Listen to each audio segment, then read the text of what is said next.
총선이 딱 한 달 앞으로 다가왔습니다. 국민의힘은 16년 만에 험진 광주 전 지역구에 후보를 내고 호남 표심 공략에 나섰습니다.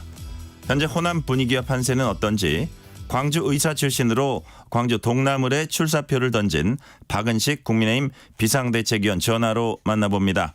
박은식 위원님 안녕하세요. 안녕하세요. 박은식입니다. 네, 의사 출신이시니까 의대 증원 네네. 의료 공백 문제부터 짧게 여쭤보겠습니다. 네네. 정부와 의료계가 강대강 대치 국면으로 가고 있습니다. 이 문제는 어떻게 풀어야 한다고 보세요?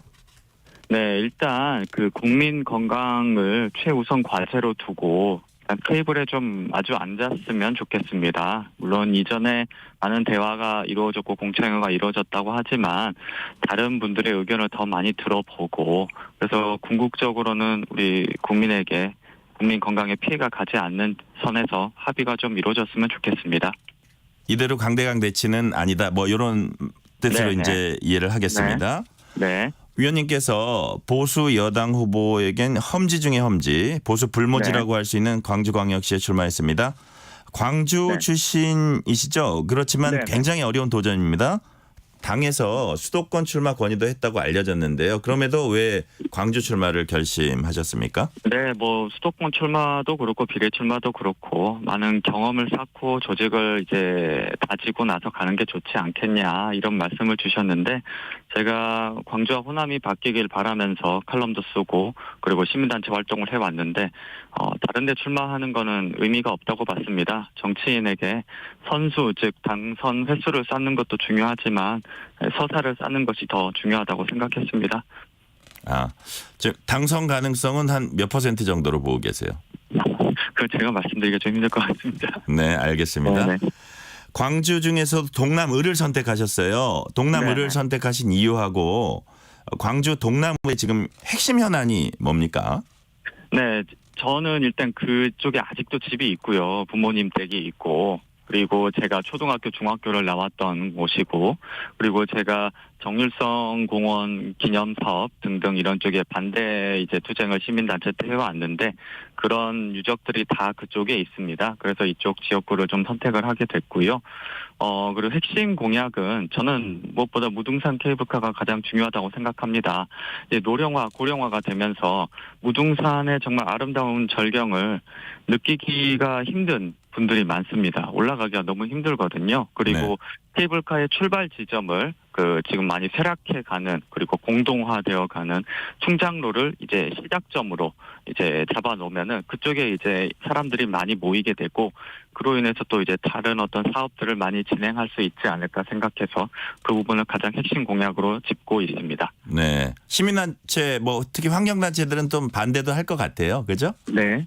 네, 환경단체 분들의 의견이 저는 맞지 않다고 보고요. 오히려 케이블카를 설치를 해야 그 시작점과 종점만 이렇게 조금 이렇게 사람들이 드나들면서 오염이 생길 수 있지만 등산로 전체가 오염되는 이런 걸 더 막을 수가 있고요. 그리고 다른 뭐 설악산부터 해서 뭐 케이블카 많지 않습니까? 네네. 그런 데가 그렇게 오염이 많이 됐나요? 그렇지가 않습니다. 오히려 저는 정반대라고 생각합니다. 네. 이제 지역구 실제 다녀보면 어떻습니까? 요즘 민주당 호남 네. 민심에 변화가 있다는 얘기도 있던데 실제 그런가요? 네, 맞습니다. 일단 그 이재명 대표님과 민주당의 어떤 현재 공천 상황에 대한 그런 불만들이 많이 쌓여져 있어 왔고요. 그래서 이런 비토 의견도 많고 그리고 저희가 아무래도 지금은 2020년과 다르게 여당이기 때문에 그런 어떤 정책들을 충분히 바로바로 실현 가능할 수 있지 않을까 하는 그런 기대감도 있는 게 사실입니다. 네. 국민의힘이 16년 만에 광주 전 지역구에 이제 후보를 냈습니다. 네. 이 의미를 한번 짚어봐 주세요. 네. 저희가 그동안 이제 호남에서는 어떻게 보면은 제2의 정당으로 자리매김하지 못했던 게 사실입니다. 제가 지역구 활동을 하면서 여러 그 행사를 가면은 국민의힘에 자리가 없었던 적이 많아요. 네네. 네, 그런데 그래서 마음에 자리 잡지를 못했던 거죠. 어떻게 보면 지역의 정치 지형이 진보당이 약간 좌쪽 그리고 이제 민주당이 조금 중도 우파 쪽으로 약간 형성되는 그런 측면이 좀 있기는 했습니다. 근데 이제 저희가 그걸 깨겠다는 거고요. 네. 저희도 이제 여당이지 않습니까? 그래서 정정당당하게 우리 호남 지역민의 마음을 얻고 자리를 얻겠다 하는 말씀드립니다. 호남 지역에서의 국민의힘 후보 당선 가능성 뭐 네. 있다고 보세요? 맞습니다. 저는 일단은 지금 가장 높은 거는 지역은 저기 이정현 의원님 지역구가 지금 굉장히 분위기가 좋다고 들리고 있고요. 네. 저도 응원해 주는 분들이 많고 그래서 일단 바람을 더 일으켜 봐야겠습니다. 네. 광주 동남을 민주당 후보인가요? 예비 후보인가요? 안도걸 전 기획재정부 네, 네. 차관입니다. 네. 맞상대 안도걸 차관 어떤 분인지 간략하게 소개 평가 좀 해주세요. 네네, 화순에서 주생하셨고 이제 기재부 차관을 역임하셨고요. 인품이 훌륭하신 분으로 알고 있습니다. 다만 이게 광주에서 민주당 후보가 당선되는 건 글쎄요, 이제 큰 어떤 감동을 주기는 힘들지 않을까 저는 그렇게 생각하고요. 내가 만약 당선이 된다면 저는 이거는 역사를 새로 쓰는 일입니다. 그래서 우리 광주 시민분들께서 새로운 역사를 한번 만들어 주시길, 그리고 변화를 만들어 주시길 강조해서 말씀드리고 싶습니다. 지난 대선에서 윤석열 대통령이 보수정당 후보로는 처음으로 광주에서 두 자릿수 득표를 했습니다. 12.72%였던 걸로 기억을 하는데요. 이번에는 어떻게 예상을 하세요? 일단 저번 지역 총선 때, 지역 선거 때도, 지방선거 때도 네. 15% 가까이 많이 얻으신 분들이 많이 있었습니다. 그래서 네. 중간에 조금 지지율이 떨어지긴 했습니다만 이번에 출발이 좋은 만큼 더 열심히 해서 좋은 분위기 더 이어나가도록 하겠습니다. 이번 총선 과정에서 언론에서 한동훈 효과 뭐 이렇게 얘기들 많이 네. 표현을 하고 있습니다. 이게 통했다고 네. 보시는지, 또 통했다면 어떤 점이 민심을 파고들었다고 보세요? 네, 일단 우리 한동훈 위원장님이 그 지역 그 민심이랄까요? 그리고 이제 그 국민들이 원하는 것을 기민하게 모니터하시는 것 같습니다. 언론을 잘 모니터해서 국민들이 원하는 그런 단어들을 잘 써주시고, 그리고 주의해야 할 부분들은 주의해 주시고, 그리고 중도 외연 확장을 열심히 해온 측면에서 국민들께서 많이 좋은 평가를 해주신 것 같습니다. 네. 한동훈 위원장이 부각되면서 정권 심판론도 좀 약화된 측면이 있다고 얘기하는 분들도 있는데, 그럼 그렇게 보세요? 네, 일단은 우리 국민의힘과 윤석열 정부가 추진하는 정책들을 많이 제대로 하지를 못했습니다. 그랬던 측면이 있고요. 그리고 일단은 지금 여소야대 국면이기 때문에 한 번쯤은 좀 기회를 주자, 이런 여론도 좀 있었고, 이 여론을 우리 민생토론회, 윤석열 정권의 민생토론회라든가, 그리고 저희 당에서의 어떤 그런 공약들을 통해서 많이 말씀을 드렸던 것이 우리 국민들의 마음을 얻는 데 주요한 역할을 하지 않았나 생각합니다. 제가 언론에서 보기에는 한동훈 위원장이 이번 주 금요일인가 언제 광주 오지 않습니까? 맞습니다. 네. 네네. 광주 올 예정인데, 지난 1월에 광주를 방문했습니다. 아마 제 기억이 네. 맞다면 광주 시당 신년 인사회였던 것 같은데요. 네. 그때 뭐라 그랬냐면, 국민의힘이 광주 호남에서 꼭 당선됐으면 좋겠다. 광주 정신에 대한 고마움, 존경심을 표하며 앞으로 정책과 예산, 행정으로 실천하겠다. 이제 여당이니까 가능하다는 그런 얘기겠죠. 그렇게 약속을 했습니다. 사실 네. 민주당에서는 뭐 보수 정당의 대표가 이런 얘기들을 하면 이거는 일종의 저 수사다, 말의 수사, 뭐 립서비스다, 이런 식으로 평가절하를 많이 하거든요. 근데 네. 위원님이 보시기는 어떻게 그 당시 진정성이 느껴졌습니까? 진정성이 당연히 느껴졌고요. 저는 그리고 이제 제가 광주 지역구의 출마 후보이기도 하지만 당의 최고 의결기구인 비상대책위원으로서 있어서 바로바로 소통을 할 수 있고, 지역의 애로사항을 전달해서 바로 해결할 수가 있기 때문에 이런 측면에서 충분히 가능한 그런 수사가 아닌 정말 수사가 아닌 사실이라고 생각을 합니다. 네. 자, 이낙연 새로운 미래 대표 광주 출마는 어떤 영향이 있을지 관심입니다. 어제 광주 광산을에 출마한다고 밝히면서, 네. 근데 그 이제 행사를 했는데, 행사가 좀 저기 그림상으로는, 화면상으로는 네. 상당히 좀 사람들이 많이 왔더라고요. 그래서 이제 네. 누구하고 붙게 됐냐면 민주당 현역 민영배 의원하고 일전을 네, 벌이게 맞습니다. 됐는데, 요 부분은 또 요 싸움은 어떻게 전망을 하세요? 저는 이낙연 대표님께서 참 적절한 선택을 하셨다고 생각을 하고요. 물론 그러세요? 예, 이정배 예. 의원님께서 구청장을 2번이나 하고 또 민주당 의원까지 하면서 지역의 조직이 탄탄한 건 사실입니다. 하지만 지난 검수완박 과정에서 위장 탈당 등 이런 문제들이 불거지면서 여러 그 국민들의 실망하는 부분도 많았습니다만 지역에서도 좀 비토 여론이 많이 있었습니다. 네, 그렇기 때문에 우리 이낙연 대표님께서 이런 부분들을 확실하게 해결을 하고자 그리고 마음을 얻고자 출마하신 걸로 생각을 하고 저는 잘 결정하셨다고 생각을 합니다. 네. 자, 여야 공천은 어떻게 평가하세요? 여야 공천을 대표하는 키워드를 각각 하나씩 꼽는다면 뭐 어떤 걸 꼽으시겠어요? 일단 야당은 그 대장동식 공천이다. 그렇게 이제 평가를 한동훈 위원장님께서 하셨는데요. 저도 거기에 동의하고요.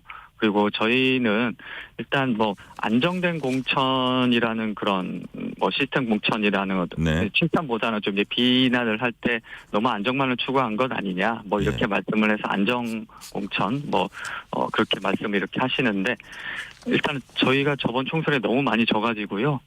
자리가 별로 없었습니다. 그리고 거기에서 살아남으신 분들은 또 그 나름의 또 유능한 분들이시기 때문에 현역 교체 비율이 조금 적었던 부분은 사실이긴 합니다만 그만큼 저희는 좀 원만하게 잘 공천을 마무리했고 또 이번만큼은 꼭 이겨서 개인의 욕심에 따라 분란을 만들지 말고 이번만큼은 꼭 이겨서 우리 윤석열 정권이 좀 성공해야 한다.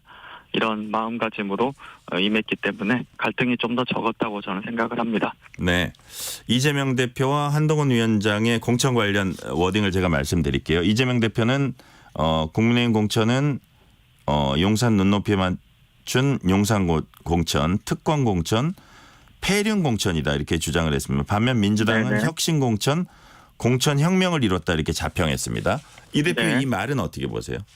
일단 공천 과정에서 실망이 어마어마합니다. 지지율이 많이 떨어지셨잖아요. 많이 떨어졌고 조국 혁신당의 비례 정당 지지율이 민주당의 이렇게 보면 연동형 비례에서의 그 정당보다 지지율이 더 높아버립니다. 지금. 네. 그리고 호남에서 지지율이 50%가 붕괴됐어요.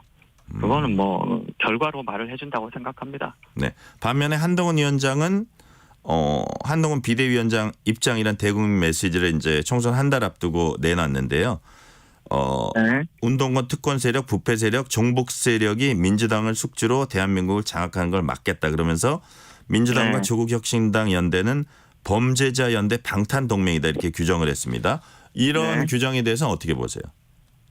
저는 지금 일단 이재명 대표님의 사법 리스크가 완전히 이제 해결이 되지가 않았고 조국 전 장관님 같은 경우도 지금 2심까지 지금 2심까지 판결이 나지 않았습니까? 네. 그래서 그에 상응하는 법적 어떤 처벌을 받아야 되는 분들이 지금 이렇게 의원이 돼가지고 어떻게 보면 불체포 특권이라든지 그런 것들을 이용하려고 하는 그런 행태가 국민들께서 평가하실 거라고 생각합니다. 불출마 선언했던 이뇨한 전 혁신위원장은 국민의 위성정당 국민의 미래 비례대표 공천 신청했고 이제 네. 그 국민의 미래 선대위원장으로도 거론이 되고 있어요. 네. 호남 출신인 인 전 위원장 카드 어떻게 평가하세요? 너무 좋다고 생각하고요. 우리 인류한 원장님의 어떤 가게도 이제 전체적으로 이제 선교사 집안이시지 않습니까? 네. 어떻게 보면 남장로교가 담당했던 일대가 바로 이제 호남 지역입니다. 네네. 그 지역의 거의 모든 학교들 그리고 병원들을 다 어떻게 보면 인요한 위원장님의 어떤 가문들에서 다 세운 그런 학교와 병원들입니다. 그렇기 그렇군요. 때문에 저희도 수피아여고도 그렇고 광주 기독병원, 전주의 기전여고, 예수병원부터 해서 다 그쪽이거든요.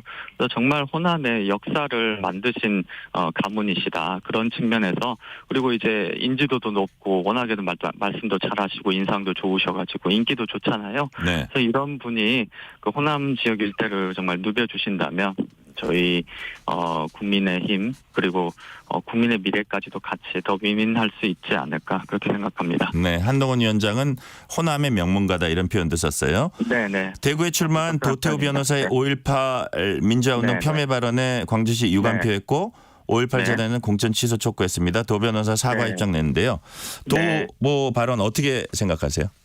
그 부분에 대해서 저희도 좀 더 심도 깊은 토론을 해봐야 될 것 같고요. 비대위에서. 그리고 이때까지 내셨던 그런 메시지들을 하나하나 다시 한번 좀 짚어보도록 하겠습니다. 그리고 조태우 변호사님께서 이제 사과 입장 표명을 내셨는데요.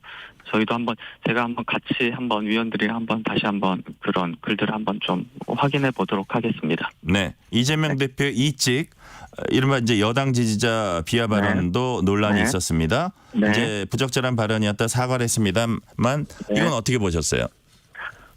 전형적인 국민을 갈라치게 하는 발언이라고 생각을 하고요. 정말 어떻게 보면 당 대표님이신데 그런 표현은 좀 이제 그만 쓰셨으면 좋겠습니다. 네. 최상병 사건 수사 외압 의혹과 관련해 피의자인 이종섭 전 국방부 장관이 주 호주 대사로 임명돼서 출국 금지 상태가 해제된 것을 두고 민주당은 대통령이 스스로 법치를 무너뜨리고 있다고 비판하고 임명 철회 촉구했습니다. 이 부분 어떻게 보세요? 네, 일단 이 사건에 대해서 간략하게 말씀드리면 어떤 일이 벌어질 때마다 담당 어떤 대대장부터 해서 대장 윗 레벨까지 모두가 다 이렇게 직위 해제 당하는 일단 직위 해제하고 나서 보는 어떤 이런 세태는 저는 개인적으로는 좀 옳지 않다고 생각을 했었습니다. 네. 그리고 사단장과 여단장의 지시사항은 이제 수변에서 육안으로 입수 금지 지역 확인 시 장화 높이까지였는데 이제 자의적으로 부풀려서 이제 대대장님께서 저도 정확한 이렇게 기록이 더 나와봐야겠지만은 그분께서 그렇게 지시가 부풀린 그런 혐의를 받아서 이렇게 됐지만 그 윗 레벨까지 이렇게 지금 다 이렇게 기소를 하게 된 경찰에 이첩하려고 했던 박정훈 대령께서 그런 일들이 있었는데요. 일단은 그런 너무 관련이 없는 분들까지 다 그렇게 가는 거는 저는 옳지 않다고 생각을 했었고, 그리고 법무부 이게 지금 법무부에서 출국 금지가 계속 이렇게 여러 차례 이제 연장돼 오고 출석 조사가 수사 절차에 적극 협조했었던 그런 상황들이 있었기 때문에 법무부에 정식으로 출국 금지 심의위원회를 열어서 그래서 이의 신청을 했던 것을 받아들이게 된 것입니다. 이렇게 적법한 절차를 좀 거쳤다고 저는 생각을 하고요. 그래서 이런 부분들을 좀 더 언론에 더 많이 알려야 될 거라고 저는 생각을 합니다. 그렇군요. 시간 관계상 오늘은 여기까지 듣겠습니다. 박은식 국민의힘 비대위원이었습니다. 감사합니다. 네, 감사합니다.